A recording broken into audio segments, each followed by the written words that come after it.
국토교통부는 10월 15일 주택시장 안정화 대책을 발표하면서 서울 전역과 경기도 12개 지역을 조정 대상 지역으로 추가 지정했습니다. 이에 따라 정부는 세제 개편의 구체적 방향, 시기 순서 등에 있어 부동산 시장에 미치는 영향, 과세 형평 등을 감안해 종합 검토할 계획이라고 밝혔습니다. 이번 영상에는 현재 조정 대상 지역으로 지정되었을 경우 알아야 할 세법과 주의해야 할 사항에 대해 살펴보도록 하겠습니다.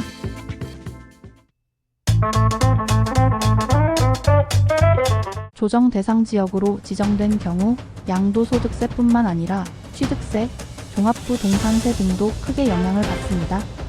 그러므로 보유하거나 양도하고자 하는 주택이 조정 대상 지역인지 반드시 확인하고 추후 발생하는 세금에 대해 면밀히 검토해 봐야 합니다. 조정 대상 지역 내 주택을 취득하는 경우 기존에 보유한 주택수에 따라 취득세가 달라집니다.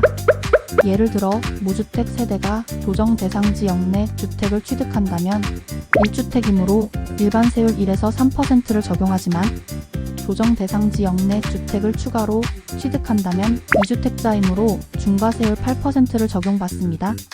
만약 1주택 보유 세대가 거주지 이전 등을 위해 추가로 주택을 취득해 일시적 2주택이 된 경우라면 종전 주택을 3년 이내에 처분하는 경우에는 일반세율 1에서 3%를 적용받을 수 있습니다. 증여에 대해서도 살펴보겠습니다.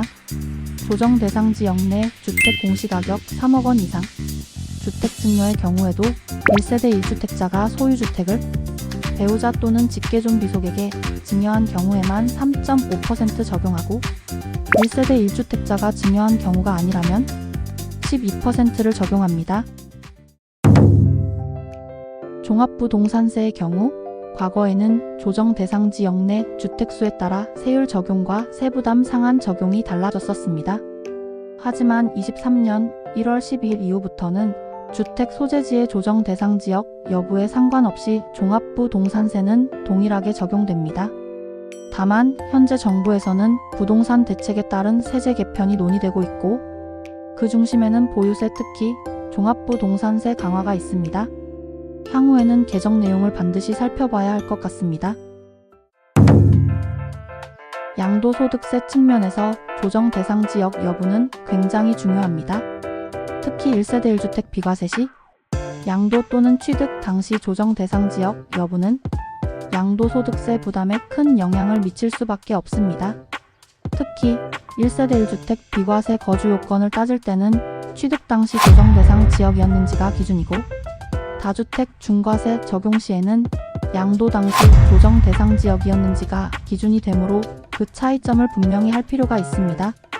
조정 대상 지역에서 1세대 1주택 비과세 거주 요건에 대해 알아보겠습니다.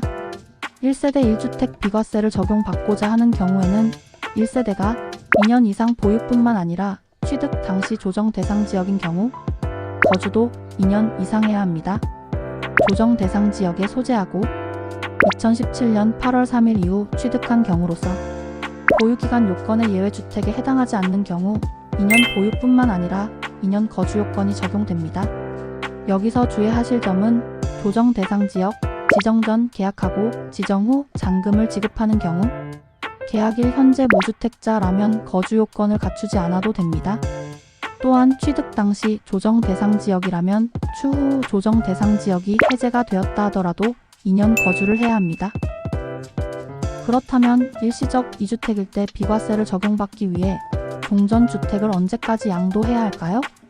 주택을 취득한 날부터 1년 이상이 지난 후 새로운 주택을 취득하고 새로운 주택 취득일부터 3년 안에 종전주택 양도하는 경우 1세대 1주택으로 보아 양도소득세를 비과세합니다. 또한 2023년 1월 12일 이후 양도분부터는 주택 소재지 구분 없이 허용기간은 3년으로 통일됐습니다. 즉 1년 보유하고 3년 내 팔면 비과세를 받을 수 있다고 쉽게 이해하시면 됩니다. 다음은 조정 대상 지역 내 다주택자 중과세입니다. 조정 대상 지역 내에서 주택을 양도하는 경우에는 2주택자는 일반 세율의 20%를 더하고 3주택 이상자는 일반 세율의 30%를 더합니다. 그리고 중과세율 적용 시 장기 보유 특별 공제 혜택은 없습니다. 예를 들어볼까요? 조정 대상 지역에 3주택을 보유한 사람이 그중 시가 15억 원 아파트를 한 채를 판다면 세율은 45%가 아닌 더하기 30%를 해서 75%의 세율로 양도소득세를 계산하게 됩니다. 양도차익으로 얻을 수 있는 돈이 10억이라면 7억이 넘는 돈을 세금으로 납부하게 되는 것이죠. 하지만 다주택자라 하더라도 조정 대상 지역 내 주택을 양도하는 경우에만 중과세율을 적용하고 조정 대상 지역 외 주택을 양도하는 경우에는 일반 세율을 적용합니다. 또한 2026년 5월 9일까지 양도하는 경우 한시적으로 중과세 적용을 배제하고 있으므로 이번 조정 대상 지역으로 추가 지정되었다 하더라도 일반 세율 적용 및 장기 보유 특별 공제 적용하는 데에는 문제가 없습니다. 하지만 향후 세제 개편을 통해 양도소득세 다주택 중과세의 한시적 유예가 연장될지는 불확실하니 개정사항을 반드시 확인해야 할 것입니다. 이렇게 오늘 영상에서는 조정 대상 지역 지정에 따른 세금에 대해서 알아보았습니다. 최근 기획재정부 장관은 보유세 및 거래세 조정, 그리고 특정 지역의 수요 쏠림 현상을 완화하기 위해 세제 합리화 방안을 검토하겠다고 밝힌 바 있는데요. 보유세 및 거래세를 강화 또는 인상하는 것이 아니라 조정하겠다는 게 정부의 입장으로 보여집니다. 과거에 보유세와 거래세를 동시에 인상하여 실패했던 정책이 있었던 만큼 앞으로 어떤 식으로 세제 개편을 할지 주의 깊게 지켜봐야 할 때입니다. 시청해주셔서 감사합니다.